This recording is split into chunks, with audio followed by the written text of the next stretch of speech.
काम करो ऐसा कि एक पहचान बन जाए, हर कदम ऐसा चलो कि निशान बन जाए।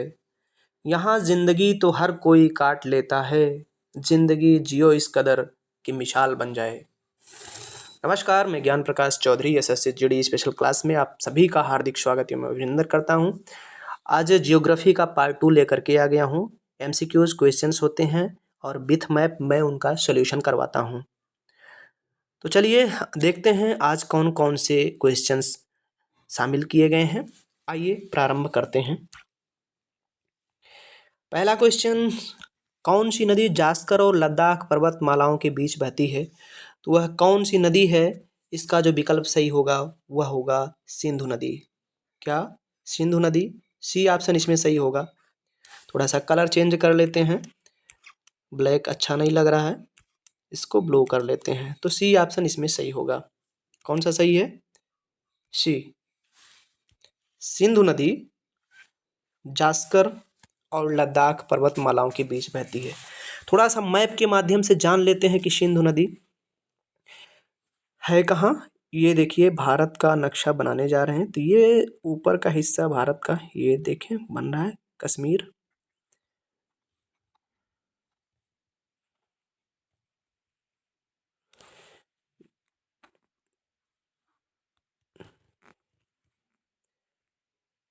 ये अपना भारत है।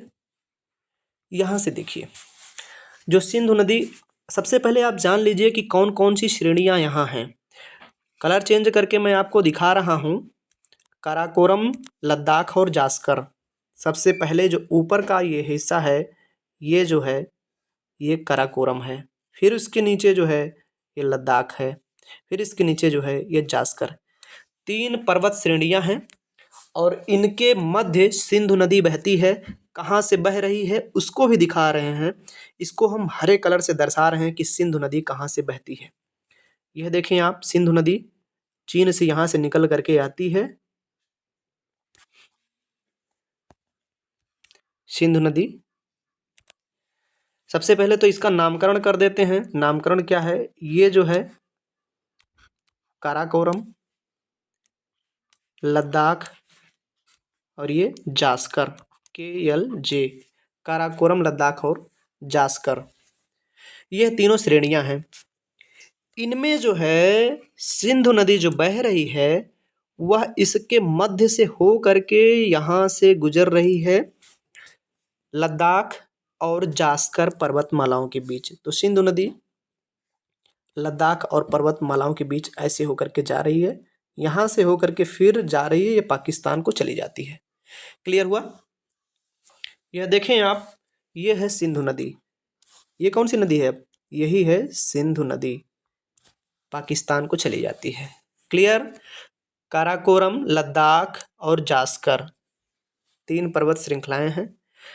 तो काराकोरम और लद्दाख के मध्य नहीं है, लद्दाख और जास्कर के मध्य से सिंधु नदी बहकर बहकर जा रही है पाकिस्तान को।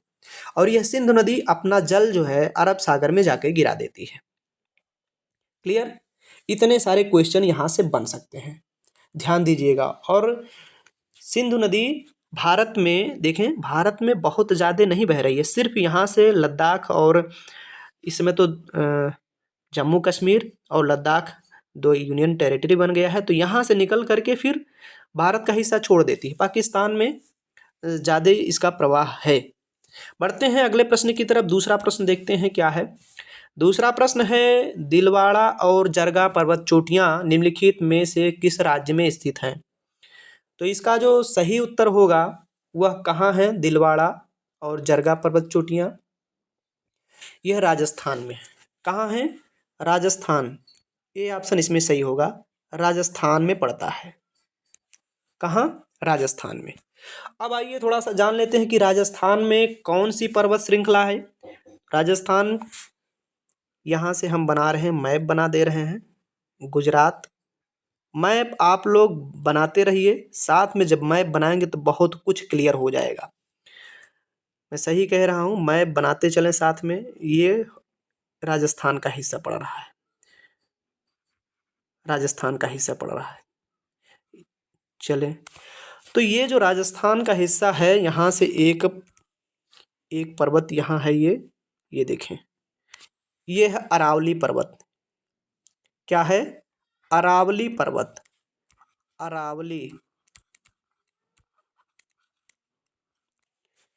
अरावली पर्वत है जो कि राजस्थान में है।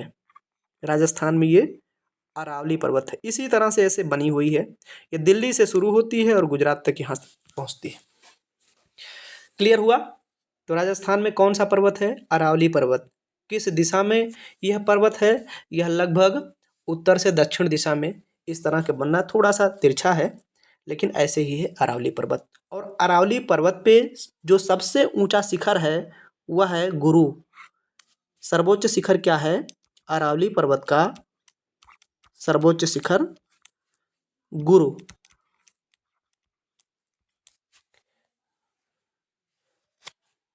गुरु ये चोटी जो है सबसे ऊंची है अरावली की। आगे बढ़ते हैं, अगला प्रश्न देखते हैं। अगला प्रश्न क्या है? तिराप और नोवा नदियां किस भारतीय राज्य में बहती हैं? दो नदियां हैं, तिराप और नोवा। तो यह किस राज्य में बहती हैं? यह अरुणाचल प्रदेश में बहती हैं। कहाँ कहाँ बहती हैं? अरुणाचल प्रदेश में बहती हैं। सी ऑप्शन इसमें सही होगा। ये दो नदियां हैं, यह अरुणाचल प्रदेश में बहती हैं। अब आप भारत के नक्शे पर आप स्वतः बनाएं और देखें कि अरुणाचल प्रदेश भारत के किस हिस्से में पड़ता है। कमेंट करके भी बताइएगा कि अरुणाचल प्रदेश भारत के पूरब है, पश्चिम है, उत्तर या दक्षिण, किस दिशा में पड़ता है, कमेंट करके बताइएगा।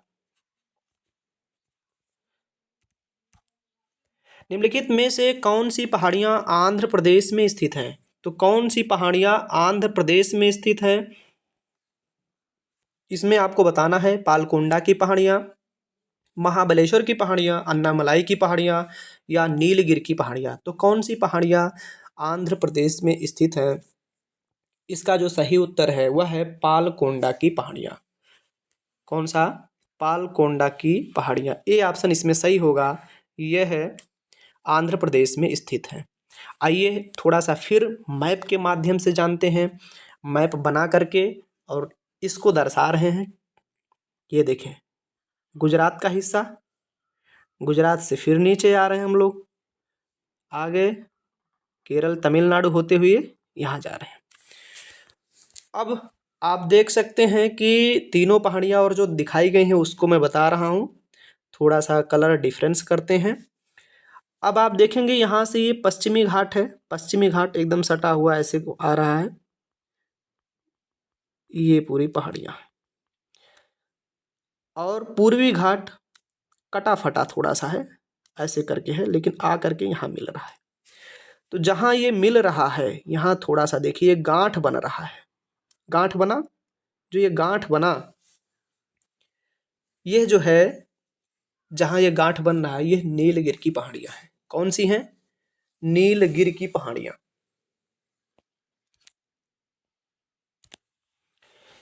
नीलगिरी की पहाड़ियाँ, नीलगिरी की पहाड़ियाँ ये हो गई। चलिए ये डी वाला ऑप्शन क्लियर हुआ। अब अन्नामलाई की पहाड़ी कहाँ है? ये थोड़ा सा मैप छोटा बन गया है। इसके नीचे जैसे आप यहाँ तक आते हैं केरल तक, थोड़ा सा जैसे नीचे आते हैं, ये इसी के नीचे पड़ता है अन्नामलाई की पहाड़ियाँ। कौन सा? अन्नामलाई, अन्नामलाई की पहाड़ियाँ। सी वाला ऑप्शन भी हो गया। पालकोंडा जो पहाड़ियाँ पड़ती हैं, ये पालकोंडा पहाड़ियाँ देखिए आंध्र प्रदेश का ये क्षेत्र है, ये है पालकोंडा पहाड़ी। कौन सी? पालकोंडा। क्लियर? पालकोंडा पहाड़ियाँ। महाबलेश्वर की जो पहाड़ियाँ हैं ये महाराष्ट्र में स्थित हैं। तो महाराष्ट्र राज्य जो है आप देख रहे हैं यहाँ से, ये महाराष्ट्र राज्य है, यहाँ है, यहाँ है, ये महाराष्ट्र। महाबलेश्वर की पहाड़ियाँ यहाँ से देखिए, यहीं से महाराष्ट्र। ये क्लियर है? थोड़ा सा ये नहीं बन पा रहा है। ये है महाबलेश्वर, महाबलेश्वर। ये चारों पहाड़ियाँ क्लियर हो गई? क्लियर है? चलो ठीक है, आगे बढ़ते हैं। निम्नलिखित में से कौन सी नदी अरब सागर में गिरती है? तो कौन सी नदी अरब सागर में गिरती है? कृष्णा, गोदावरी, कावेरी, नर्मदा। तो नर्मदा अरब सागर में गिरती है। डी ऑप्शन इसमें सही होगा। नर्मदा और ताप्ती दो नदियां अगर आपको देखने को मिले तो यह भ्रंश घाटी में बहती हैं और यह पश्चिम वाहिनी है, पश्चिम की तरफ बहती हैं और अरब सागर में अपना जल छोड़ती हैं। तो मैप के माध्यम से देखते हैं। आइए फिर से प्रायद्वीपीय भारत को बनाते हैं। प्रायद्वीपीय भारत ये हुआ गुजरात। गुजरात के नीचे थोड़ा सा आ रहे हैं हम लोग। चलिए पहुंच गए हैं केरल। केरल के बाद तमिलनाडु। तमिलनाडु से आ रहे हैं आंध्र प्रदेश। ऐसे होकर के पहुंचे पश्चिम बंगाल तक। अब इसमें से देखिए आपकी ये जो नर्मदा नदी है, कलर चेंज करके थोड़ा सा बता रहे हैं। नर्मदा नदी, नर्मदा नदी यहाँ से देखें आप कि नर्मदा नदी यहाँ से निकलती हैं और आकर के अपना जल यहाँ गिराती हैं। ताप्ती नदी भी यहाँ अपना जल गिरा देती है। तो ये दो नदियाँ हैं, ये हो गई नर्मदा। कौन सी नदी? नर्मदा। ये जो नदी है नर्मदा नदी है। और नीचे वाली ये जो नदी है इसे ताप्ती नदी बोलते हैं, या कहीं कहीं तापी लिखा होता है, ताप्ती या तापी। ये दोनों नदियां हैं जो पश्चिम वाहिनी है और भ्रंश घाटी में प्रवाहित होती हैं। कहाँ प्रवाहित होती हैं? भ्रंश घाटी में। भ्रंश भ्रंश घाटी में प्रवाहित होती हैं। क्लियर हुआ? और बाकी ये तीनों नदियां, कृष्णा हुआ, गोदावरी हुआ और कावेरी, यह निकल करके जा करके अपना जल, यह देख रहे हैं ये अरब सागर है, ये अरब सागर है। आप इस हिस्से को देखेंगे ये अरब सागर है, ये वाला हिस्सा अरब सागर है।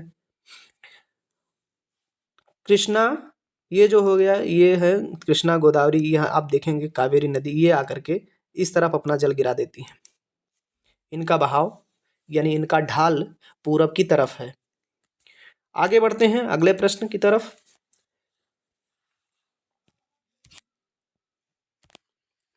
छतों पर वर्षा जल संचयन को अनिवार्य बनाने वाला भारत का पहला और एकमात्र राज्य निम्नलिखित में से कौन सा है?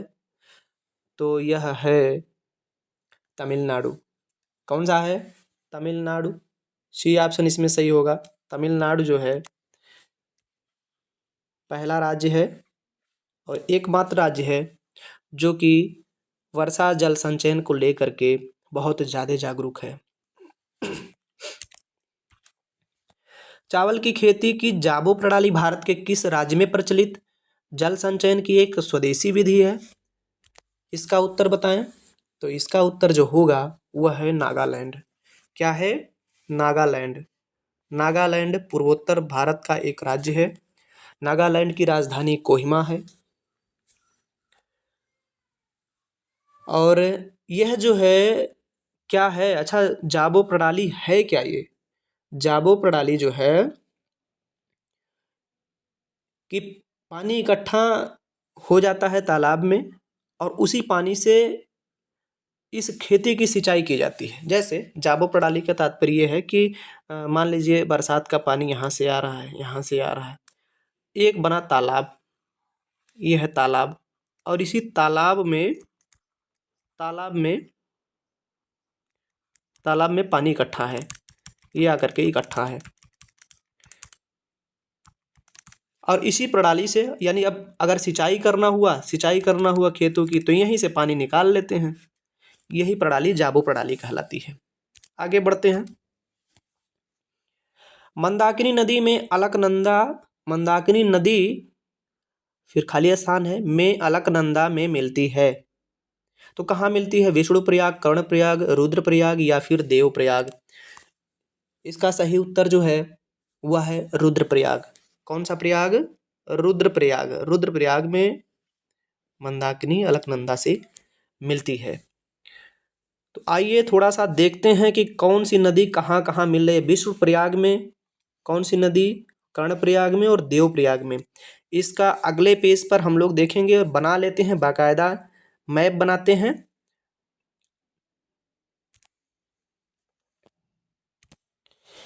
बहुत ध्यान से देखिएगा और समझ लीजिएगा। एक दो बार अगर आप बना लेते हैं तो कभी भूलेंगे नहीं। देखिए एक नदी इस तरफ से आ रही है, यहाँ से ऐसे चल करके आ रही है। मैं बना रहा हूँ थोड़ा सा नदी का प्रारूप ही बना रहा हूँ। ये देखिए नदी आ रही है, ये कौन सी नदी है? इसका नाम देते हैं धौली गंगा। क्या है? धौली।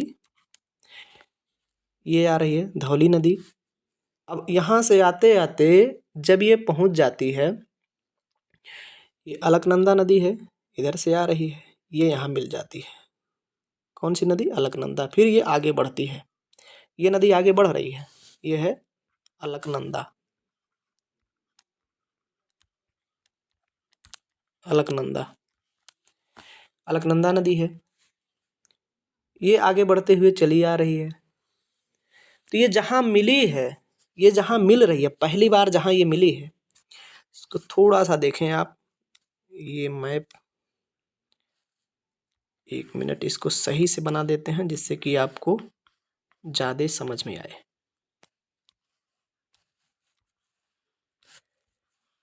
इधर से आई अलकनंदा और ये है धौली, तो दोनों आकर के यहाँ मिल रही हैं, ये प्रयाग बन रहा है। यानी जहाँ दो नदियों का मिलन होता है वह प्रयाग कहलाता है या संगम कहलाता है। यहाँ मिल रही हैं, जब यहाँ मिली हैं ये दोनों नदियाँ, तो यह पहला प्रयाग बना। वह कौन सा प्रयाग है? विष्णु प्रयाग। कौन सा प्रयाग है? विष्णु प्रयाग। ध्यान से देखते चलिए और बनाते चलिए। कलर चेंज करते हैं, फिर से ये नदी आगे बढ़ रही है और अब यहाँ से इस तरफ से एक नदी आ रही है, इस तरफ से आ रही है यह नदी, फिर यहाँ इससे मिल रही है। कौन सी नदी है ये आकर के यहाँ इस नदी से मिल रही है, ये है पिंडार नदी। ये कौन सी नदी है? पिंडार नदी मिल रही है। क्लियर? ये आके यहाँ से मिल रही है। अब ये है जो स्थान हुआ, यह कौन सा? वो तो हुआ विष्णु प्रयाग। ये कौन सा प्रयाग है? ये देखें, ये है कर्ण प्रयाग। क्या है? कर्ण प्रयाग। कर्ण प्रयाग, दो प्रयाग हो गए। फिर ये नदी आगे बढ़ती है, नदी आगे बढ़ रही है, आगे बढ़ते हुए आ रही है, ये आगे बढ़ते हुए आ रही है। फिर यहाँ से एक नदी आ रही है, ये है मंदाकिनी। ये नदी आ रही है, कौन सी नदी है? ये है मंदाकिनी। कौन सी नदी? मंदाकिनी। इसका नाम देते हैं मंदाकिनी।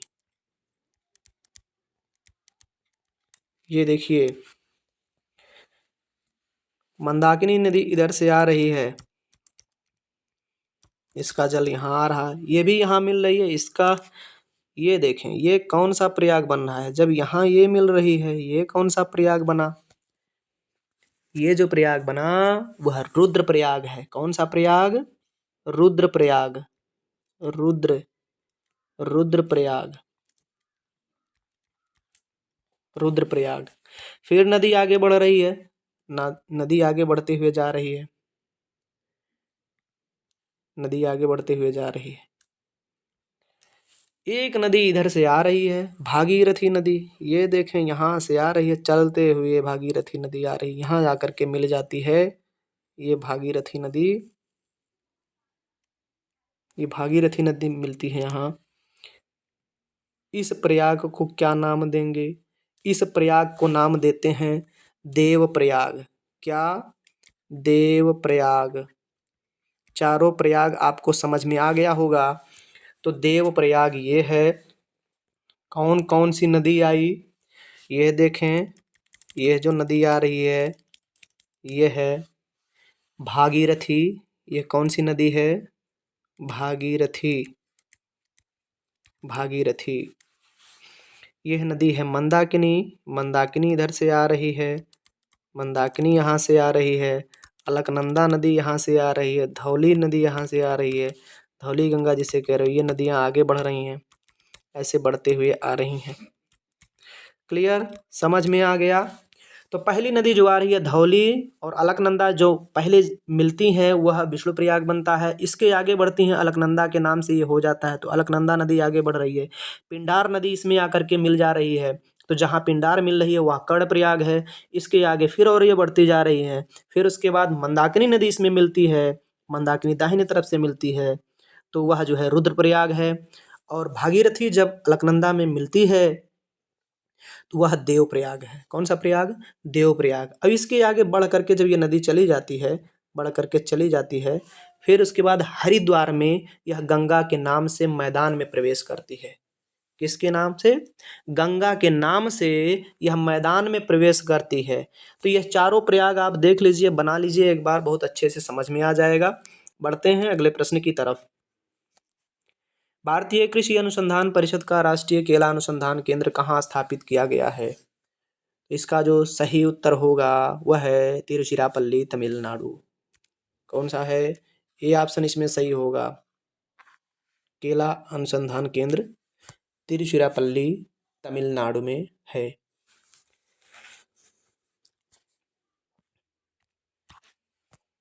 उमानंद असम में स्थित एक है। उमानंद असम में स्थित क्या है? असम में स्थित एक द्वीप है। क्या है? एक द्वीप है। एक द्वीप है। द्वीप क्या होते हैं? जो नदियों के बीच में जो उभरा हुआ टापू होता है वह द्वीप कहलाता है।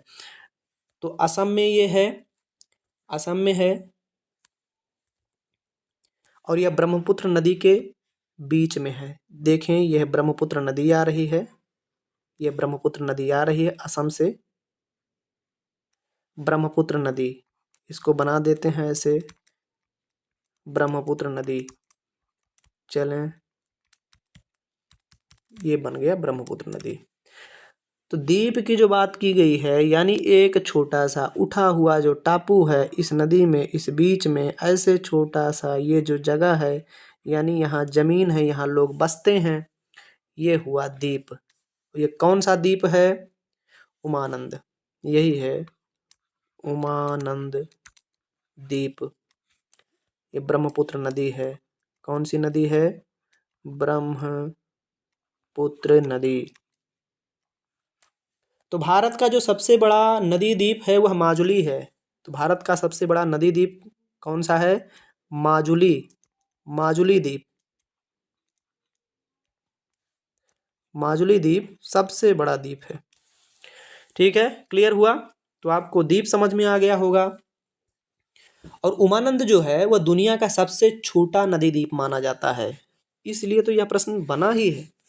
दुनिया का सबसे छोटा, ये जो है उमानंद, दुनिया का सबसे छोटा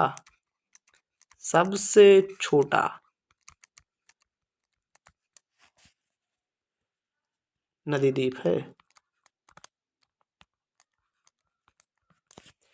क्लियर? चलिए बढ़ते हैं अगले प्रश्न की तरफ। थोसेघर जलप्रपात किस राज्य में स्थित है? थोसेघर जलप्रपात कहाँ स्थित है? यह महाराष्ट्र में है। कहाँ है? महाराष्ट्र में है। ऑप्शन ए इसमें सही होगा। ऑप्शन ए महाराष्ट्र में स्थित है।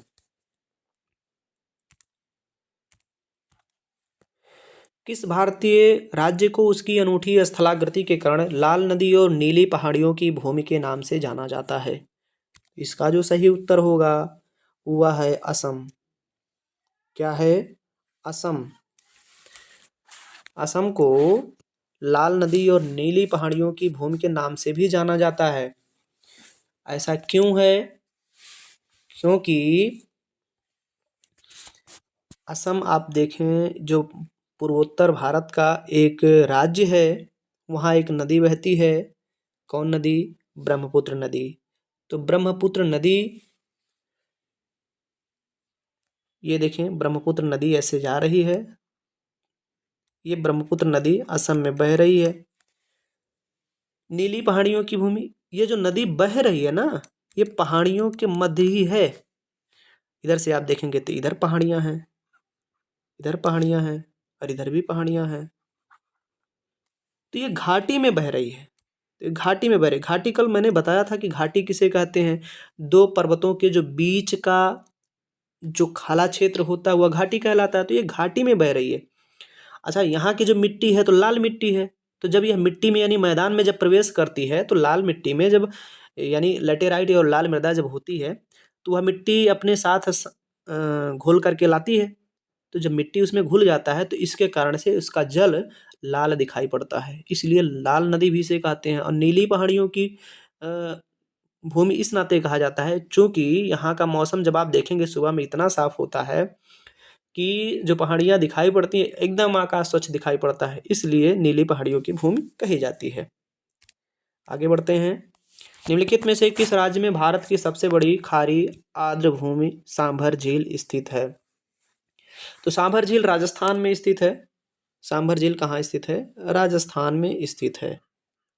सांभर झील राजस्थान में स्थित है। अच्छा, भारत की जो कुछ प्रमुख झीलें हैं वो कौन कौन सी झीलें हैं? मैप के माध्यम से थोड़ा सा मैं बता रहा हूँ कि कौन। एक तो सबसे फेमस है मणिपुर की लोकटक झील। लोकटक झील कहाँ है? लोकटक मणिपुर। ये देखें, लोकटक झील कहाँ पड़ेगा? मणिपुर।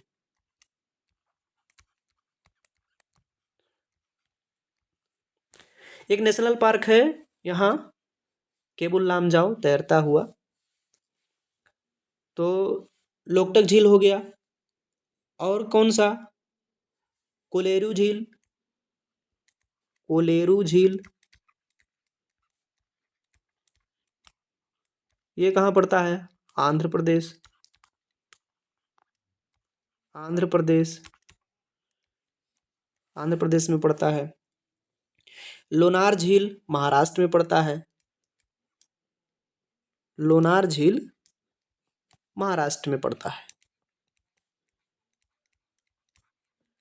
ये कुछ झीलें हैं जिनको याद रखना अति आवश्यक है। चलिए आगे बढ़ते हैं। निम्नलिखित में से कौन सी नदी घाघरा नदी की सहायक नदी है? तो कौन सी नदी घाघरा की सहायक नदी है? सरयू नदी है। कौन सी नदी? सरयू नदी घाघरा की सहायक नदी है। ठीक है, आगे बढ़ते हैं। माउंट सिनी ओल्चू भारत के किस राज्य में स्थित है? तो माउंट सिनी ओल्चू भारत के सिक्किम राज्य में स्थित है। कहाँ स्थित है? सिक्किम राज्य में स्थित है। सिक्किम राज्य। तो भारत का सिक्किम जो राज्य है उसको आप देख रहे हैं मैप में, देखिए आप देख सकते हैं ऐसे जो बजा रहे नेपाल वाला हिस्सा, ये जो उठा हुआ हिस्सा ये है सिक्किम। यह जो उठा हुआ हिस्सा है सिक्किम यही है। ये लाल वाला देखें आप, ये जो उठा हुआ हिस्सा है यह सिक्किम है। ठीक है, आगे बढ़ते हैं। अगला प्रश्न, निम्न में से कौन सा बांध कावेरी नदी पर बना है? तो कौन सा बांध कावेरी नदी पर बना है? मैथान बांध, हीराकुंड, कृष्ण सागर, कृष्णराज सागर, या मेट्टूर बांध, या इनमें से कोई नहीं? तो ये जो सही होगा मेट्टूर बांध, ये कावेरी नदी पर बना है। सी ऑप्शन इसमें सही होगा। मेट्टूर बांध कावेरी नदी पर बना है। ठीक है, कलर चेंज कर लेते हैं। आइए थोड़ा सा और जान लेते हैं कि जो हीराकुंड बांध है ये भी बहुत ही इंपॉर्टेंट है। हीराकुंड बांध, तो हीराकुंड बांध कहाँ है? महानदी पर बना हुआ है। महानदी, महानदी पर है हीराकुंड बांध, जो कि उड़ीसा राज्य में पड़ता है। कहाँ पड़ता है? उड़ीसा। उड़ीसा की राजधानी भुवनेश्वर है। और मैथन बांध कहाँ पड़ता है? बराकर नदी में। ये बराकर नदी पर ये बना हुआ है, जो कि झारखंड में पड़ता है। कौन सी नदी? बराकर नदी। राज्य कौन सा है? झारखंड। कौन सा राज्य है? झारखंड। झारखंड की राजधानी रांची है। और मेट्टूर बांध कावेरी नदी पर है। क्लियर, आगे बढ़ते हैं। निम्नलिखित में से कौन सी गोदावरी नदी की एक सहायक नदी है? तो गोदावरी नदी की कौन सी एक सहायक नदी है? वैनगंगा है। कौन सी है? वैनगंगा। ये गोदावरी की सहायक नदी है। सहायक नदियाँ, सहायक नदी कौन सी होती है इसको बता दे रहा हूँ कि सहायक नदी कौन सी होती है। मान लीजिए ये गोदावरी नदी है, ये गोदावरी नदी है जा रही है, तो कोई और नदी आ करके यहाँ से इससे मिल रही है। मान लो यहाँ से एक और नदी आ रही, इससे मिल गई। ये नदी आ रही है, मिल गई। फिर ये नदी आगे, ये तो नदी आगे बढ़ती हुई जा ही रही है, नदी बढ़ते जा रही है। इधर से कोई नदी आ करके और मिल जा रही है। यहाँ से कोई नदी आकर के, जो नदियाँ आकर के इसमें मिल जाती हैं, अपना जल इस नदी में मिला देती हैं, वह सहायक नदियाँ कहलाती हैं। ठीक है, तो ये जो नदी है, ये कौन सी नदी है? ये सहायक नदी है, इसे ही कहते हैं सहायक नदी।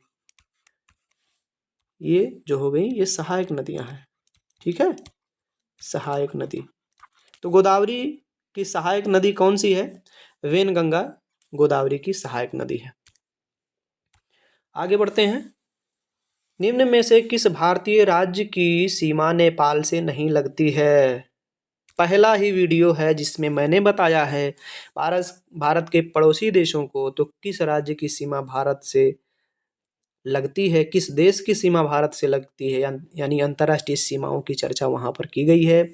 वह वीडियो जा करके देख लीजिए, बहुत ही इत्मीनान से उसमें समझाया गया है। तो नेपाल की सीमा किससे नहीं लगेगी? पश्चिम बंगाल, उत्तर प्रदेश, असम या उत्तराखंड? इसमें कौन सा उत्तर सही होगा? इसमें सही उत्तर है असम। क्या सही है? असम। तो असम की सीमा नेपाल से नहीं लगती है। ये आप देख लें, ये अब भारत जो बन रहा है, ये वाला हिस्सा जैसे आया और ये सिक्किम हो गया। ठीक है, ये सिक्किम हुआ, फिर पूर्वोत्तर भारत हो जाता है। ये वाला जो हिस्सा है ये नेपाल है, यही है नेपाल। अब ये नेपाल है, तो नेपाल, अब देखिए नेपाल से सटा हुआ अपना उत्तर प्रदेश भी है, उत्तर प्रदेश है। उत्तराखंड, तो ये जो आप देख रहे हैं ये हिस्सा, यहाँ से ये वाला ये उत्तराखंड ही है, ये उत्तराखंड है। पश्चिम बंगाल की अगर बात करें, पश्चिम बंगाल, तो पश्चिम बंगाल आप देखेंगे यहाँ से पश्चिम बंगाल जो बनता है मैप, यहाँ से आकर के ये मिलता है, थोड़ा सा ऐसे करके है, तो पश्चिम बंगाल भी मिलता है। उत्तर प्रदेश तो नीचे से यहाँ मिल ही रहा है, ये नीचे से मिल रहा है, तो असम नहीं मिलता, यही सही हो जाएगा। किस शहर में भारत का पहला चंदन संग्रहालय स्थापित किया गया है? किस शहर में भारत का पहला चंदन संग्रहालय स्थापित किया गया है? तो वह शहर है मैसूर। क्या है? मैसूर शहर है जिसमें पहला चंदन संग्रहालय स्थापित किया है। अगला प्रश्न, निम्नलिखित में से कौन सी पहाड़ियां मेघालय में स्थित नहीं हैं? तो कौन सी पहाड़ियां मेघालय में नहीं स्थित हैं, इसको थोड़ा सा जानते हैं। डफला, जयंतिया, गारो, खासी। तो गारो, खासी और जयंतिया जो है यह मेघालय में स्थित हैं। यह तीनों पहाड़ियां मेघालय में स्थित हैं, गारो, खासी, जयंतिया। इसका जो सही उत्तर है वह ए ऑप्शन है, यानी डफला जो पहाड़ी है वह मेघालय में नहीं स्थित है। इसका लोकेशन थोड़ा सा बताते हैं आपको। आइए मैप के माध्यम से देखते हैं कि कहाँ इसकी स्थिति है। मैप बनाते हैं, पहले पूर्वोत्तर क्षेत्र बनाते हैं भारत का। आधा हिस्सा मैं बना रहा हूँ, समझ जाइएगा आप लोग। ये सिक्किम है, सिक्किम से ये शुरू हुआ, फिर ये जा रहे हैं हम लोग अरुणाचल प्रदेश होते हुए, ऐसे करके नीचे से पहुँच रहे हैं जी। ये यहाँ से हो गया, फिर त्रिपुरा से होते हुए ऐसे जा रहे हैं ये। ठीक है, चलिए फिर से, थोड़ा सा अच्छे से नहीं बन पाया, इसको हम कट करके फिर से बना रहे हैं।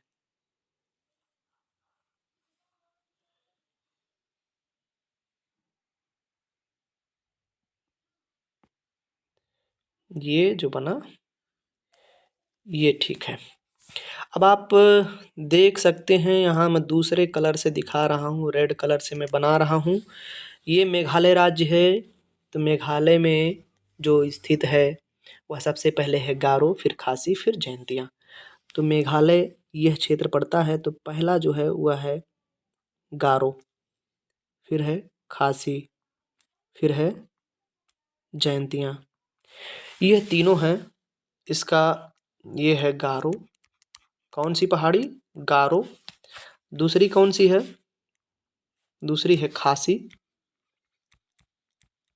और तीसरी कौन सी है? ये है जयंतिया। मेघालय में स्थित है जयंतिया। यह देख सकते हैं आप, इसका लोकेशन यही है, यानी मेघालय में यह तीनों स्थित हैं। सबसे पहले है गारो, फिर उसके बाद खासी, फिर तीसरा है जयंतिया। और डफला, मिरी, अबोर, मिसमी, पटकाई ब्रूम, ये सब जो है आप देखें कहाँ स्थित है। ये अरुणाचल प्रदेश की इस हिस्से में आप देखें। यहाँ से सबसे पहले यहाँ पड़ेगा डफला, फिर दूसरा है मिरी, फिर है अबोर, फिर उसके बाद है मिसमी। ये पहाड़ियाँ हैं अरुणाचल प्रदेश में जो स्थित है। डफला, मिरी, अबोर, मिसमी, नोट कर लीजिएगा। बढ़ते हैं अगले प्रश्न की तरफ, वीडियो नहीं तो ज़्यादा लंबा हो जाएगा। Salal hydro electric power station निम्नलिखित में से किस नदी पर बनाया गया है? सलाल और दुलहस्ती जो परियोजनाएं हैं वह चिनाब नदी पर बनाई गई हैं। कहाँ बनाई गई हैं? चिनाब नदी पर। इसका जो सही उत्तर होगा वह है बी ऑप्शन सही होगा। बी ऑप्शन सही है, चिनाब नदी। चलें थोड़ा सा आगे बढ़ते हैं। अब नदियों को तो आप देख चुके हैं। अगर चिनाब नदी की स्थिति आपको जाननी हो तो पहला वीडियो आप देख सकते हैं, वहाँ मैंने खूब अच्छे से बताया है कि सिंधु नदी की कैसे ये सहायक नदियाँ हैं। सिंधु है हो गया, फिर उसके बाद झेलम, चिनाब, रावी, व्यास, सतलज, और कैसे ये सारी नदियाँ इकट्ठा होकर के पाकिस्तान के मीठन कोट में जा करके सिंधु नदी में मिलती हैं। तो अब पिछला वीडियो जा करके देख लीजिए, ठीक है। आगे बढ़ते हैं। निम्नलिखित में से कौन सा भारत का सर्वोच्च यानी सबसे ऊंचा बांध है? तो जो भारत का सबसे ऊंचा बांध कौन सा है, इसमें आपको बताना है। सरदार सरोवर बांध जो गुजरात में है, या हीराकुंड बांध जो उड़ीसा में है, टिहरी बांध जो उत्तराखंड में है, और भाखड़ा नागल बांध जो हिमाचल प्रदेश में है। तो इसका आपको सही उत्तर करना है कि कौन सा। तो टिहरी बांध जो है उत्तराखंड में जो है, यह है सबसे ऊंचा बांध है टिहरी बांध उत्तराखंड का। ये किस नदी पर है? ये किस नदी पर है? यह भागीरथी नदी पर है। कौन सी नदी है? भागीरथी नदी। नदी याद कर लीजिएगा, भागीरथी नदी। अभी हमने बता दिया है भागीरथी। फिर उसके बाद जो है सरदार सरोवर बांध जो गुजरात में है। सरदार सरोवर बांध गुजरात में, वह किस नदी पर है? नर्मदा नदी पर। किस नदी पर है? नर्मदा नदी पर। हीराकुंड बांध जो उड़ीसा में पड़ता है, वह किस नदी पर है? वह महानदी पर है। कहाँ है? महानदी। महानदी पर बना हुआ जो बांध है वह हीराकुंड बांध है, उड़ीसा राज्य में पड़ता है। भाखड़ा नागल बांध हिमाचल प्रदेश में जो पड़ता है वह किस नदी पर है? यह सतलज नदी पर है।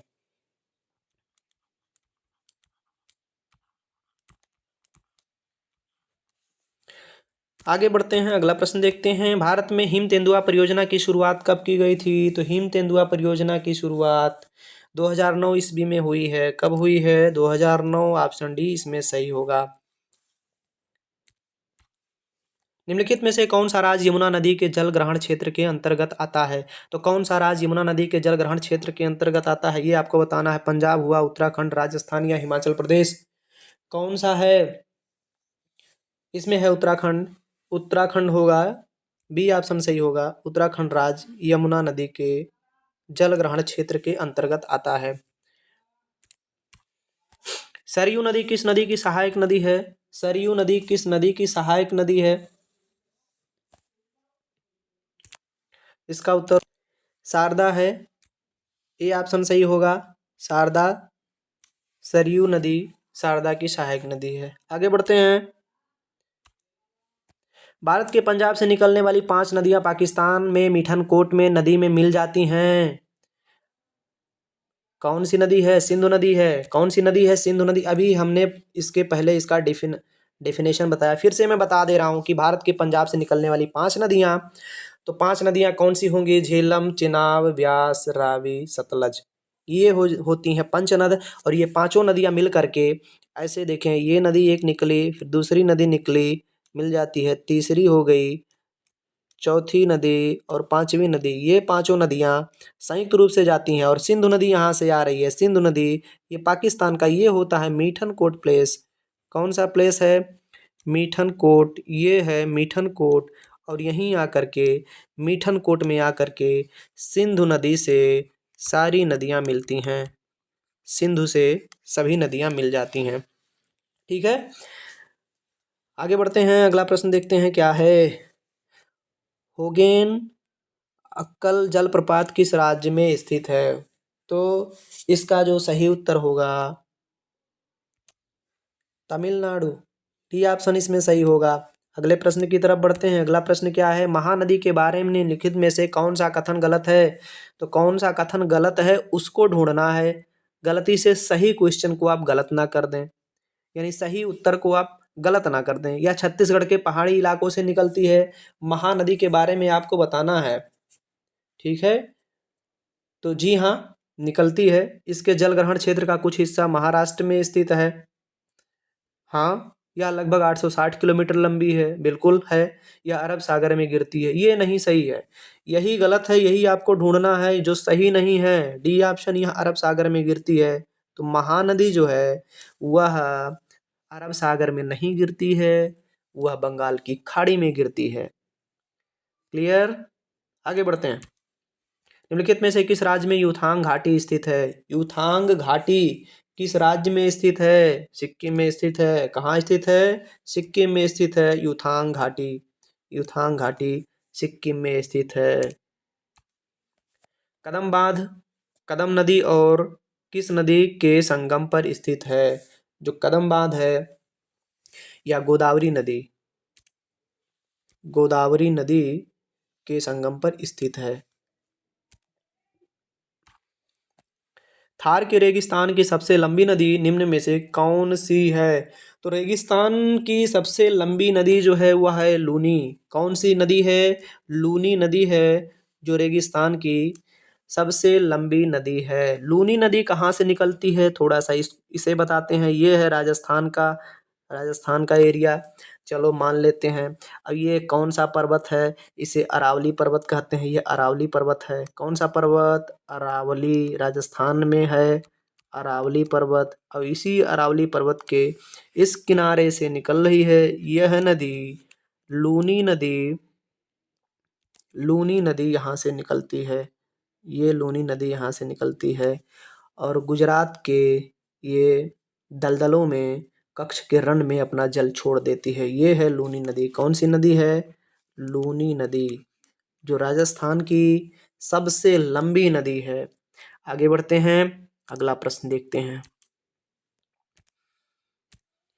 वेरीनाग का जल स्रोत उत्तर भारत की नदी मुख्य स्रोत है। कौन सी नदी होगा? झेलम, ब्यास, रावी, चेनाब।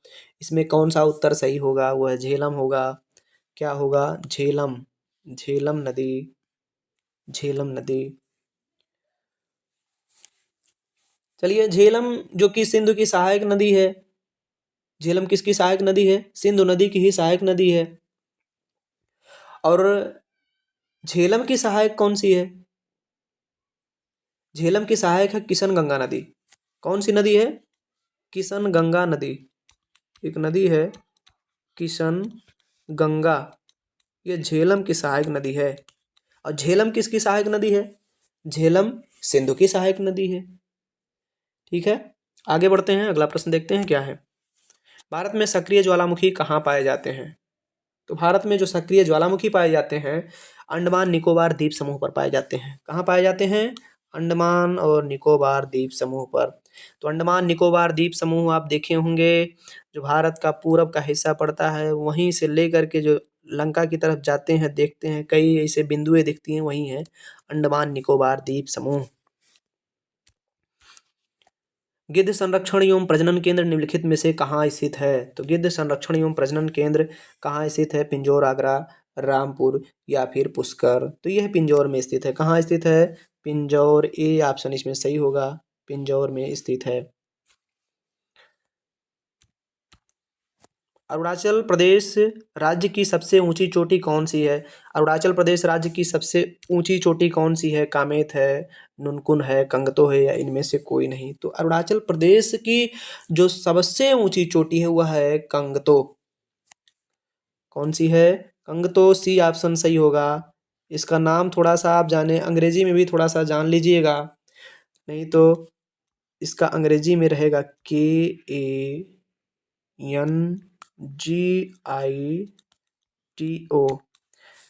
यह है अरुणाचल प्रदेश राज्य की सबसे ऊंची चोटी है।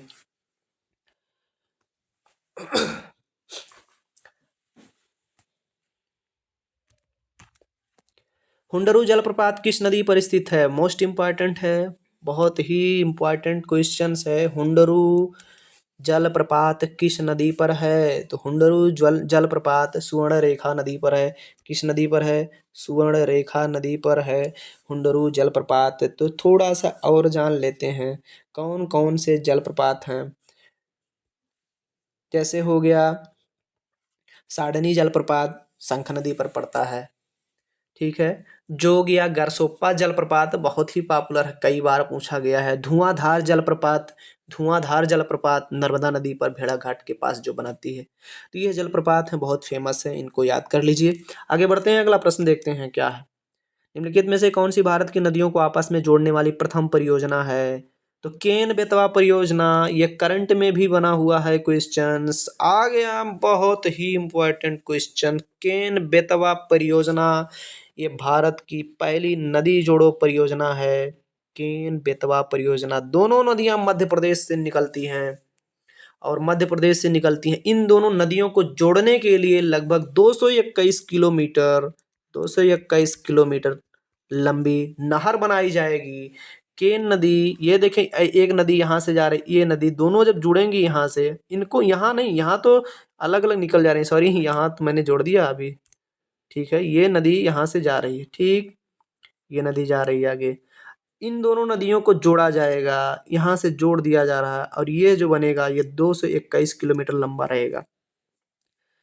आगे बढ़ते हैं, अगला प्रश्न देखते हैं क्या है। निम्नलिखित देशों में से कौन से देश 1.8 किलोमीटर लंबे फेनी पुल से जुड़े हैं? 1.8 किलोमीटर लंबे फेनी पुल से जुड़े हैं। तो भारत और बांग्लादेश हैं। कौन दो देश हैं? भारत और बांग्लादेश।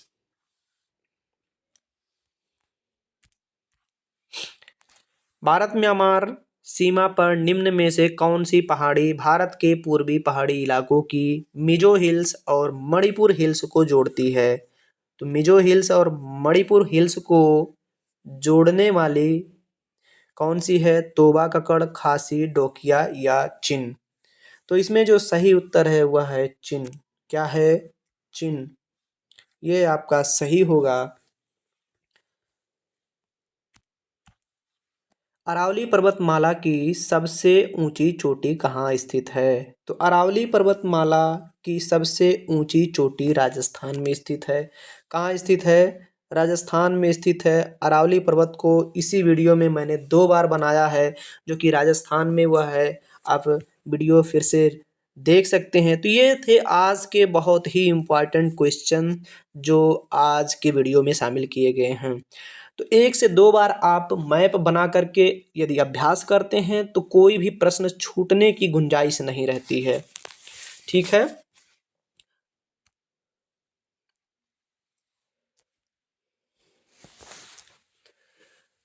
तो ये सारे प्रश्न आज के हो गए हैं। मिलते हैं फिर नेक्स्ट वीडियो में। हमने कैमरा ऑन किया पहली बार, फर्स्ट टाइम ये है।